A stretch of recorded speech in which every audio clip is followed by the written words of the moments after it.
Be able to get the evidence before you can present it. And they've been blocking every step of the way.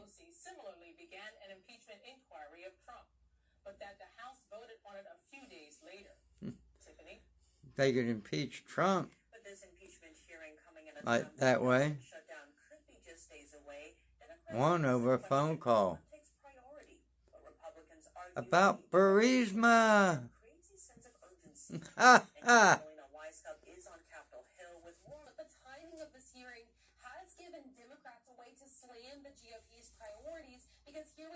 Oh, they say it's about the...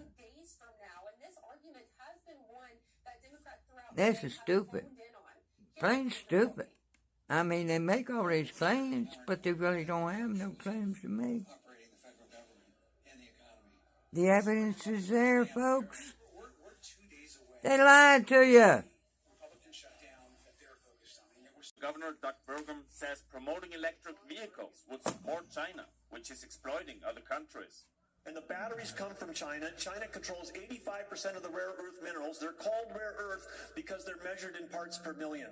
China is moving 100,000 pounds of earth in Indonesia, in Africa. They're literally destroying the planet so that they can make a battery that's in a car subsidized here. Florida Governor Ron DeSantis talked about the growing influence the CCP. He worked with an entering auto crew responsible for a crime spree that started in May. Detectives also believe the group broke into cars nearly every other night, with more than 400 vehicles entered and over 15 vehicles stolen in Gwinnett County. Investigators say they will seek additional charges against Martinez through an indictment. Fraudsters have scammed seniors out of billions of dollars all around the country. Not me. Law enforcement officials have launched a new initiative to help seniors avoid becoming victims of elder fraud. The FBI and the U.S. Attorney's Office teamed up with the DeKalb Office of Senior Services to kickstart the initiative. Their goal is to teach seniors how to spot scams and avoid becoming a victim. My daughter, and they warn me, don't ever click on links. I got a whole lot of them in my phone right now, and I ain't clicking on any of them. They really prey on people who may be a little confused and try to get them to do things quickly without having time to contact their family members. Elder fraud increased by 84% in 2022, with the victims losing about $35,000 on average. And each year, the elder... But the owner says the lottery tickets may be invalidated if reported to the California Lottery. A locally owned bakery in Silicon Valley wraps up its door repairs on Thursday night. This after a perpetrator crashed a stolen pickup truck at 4 in the morning into Queen Bakery in San Jose, California, taking off with lottery tickets, cigarettes, and cash. The bakery is owned by Peter Tran and his wife. Tran told us that sales were down for the day as customers avoided the repair site, which cost roughly $12,000 to fix. The bakery has metal bars and security cameras, but thieves have repeatedly come after the business in the past, including through the back, the roof, and the business next door. Around the Bay Area, many businesses dealing with crime are being forced to close down, including Vietnamese restaurant Le Cheval in Oakland. They plan to close their doors this month after decades of serving the community.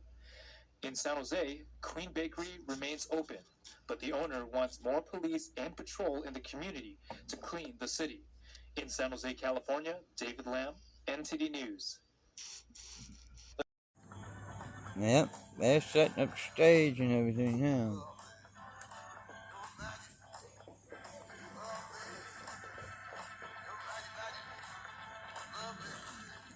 I'm not sure if I want to be up there on the hill.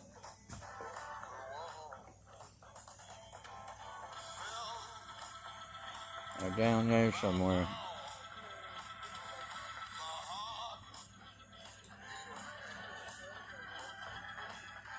I might go over there, where that tree is.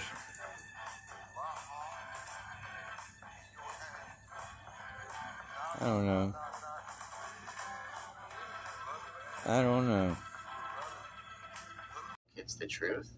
It's not loving to affirm a delusion. It's loving to tell somebody the truth, even if that's hard. We are confusing kids, and we have to say no more. this is the time in history where we put an end to it. Recently, you were at a San Jose school district school board meeting. What was the board meeting like? The board meeting was crazy. There was so much passion from both sides. It was really cool to be there and experience. And thankfully, there were so many parents that showed up on the side of just the basic truth that kids need to go to school for an education, not indoctrination, and that there shouldn't be any secrets kept from parents. We have a right to know everything that goes on with our children.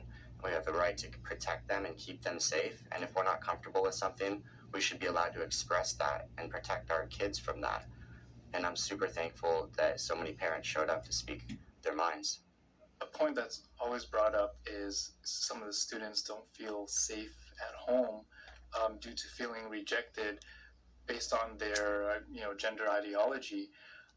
Do you think that's an issue or common with households nowadays? I think unfortunately it's becoming more and more common because society is pushing this nonsense into kids' brains. I think gender ideology doesn't belong anywhere near children. They can't comprehend things like that. They don't understand something so complex and abstract. I do not believe that there's parents that are actively harming their children because they're saying something about gender ideology. All that's happening is parents are speaking the truth to their kids and trying to help guide them to have the best possible life and outcome possible. And it's getting conflated as kids feeling unsafe. The reality is all kids growing up, me included, you have arguments with your parents and things you don't agree on, but your parents are doing their best most of the time to help guide you and love you, and that's all it is. Harrison Tinsley, thank you so much for your time. It's always a pleasure having you back on our show. There used to be a homeless camp down in there. They had all kinds of structures built to stay dry. A tree came down, exposed it all. In San Jose, NTD's Tyler Castillo reports. Located in the Alameda in San Jose, California, the Arena Hotel converted to house nearly 90 people experiencing homelessness. Far too often, when push comes to shove, political leaders often don't treat it like the emergency that it truly is. We far too often leave people to suffer on our streets. San Jose Mayor Matt Mahan explains that this particular hotel will be used immediately, with the program being a long-term solution, meaning that the city will have to look into approving this location into a permanent solution to homelessness. He says that this is an immediate, dignified housing for people in need. Provide like computers and job resources and things like that. So it's basically just like, I can say a little metropolis of information. One of the people of need that lives in this location was grateful to share her experience with us about the living conditions. What's the average day over here? Can you tell us about your experience? Well, so far so good. It's kind of like a college dorm experience, almost like, but not as much chaos. It's cool. It gives you the sense of, at least for me, of relief. I don't have to worry as much anymore. You know what I'm saying? Which is the basis that you need in order to take your first steps into building yourself back up. So it definitely gives me the stability, I can say, that, all right, my stuff is here.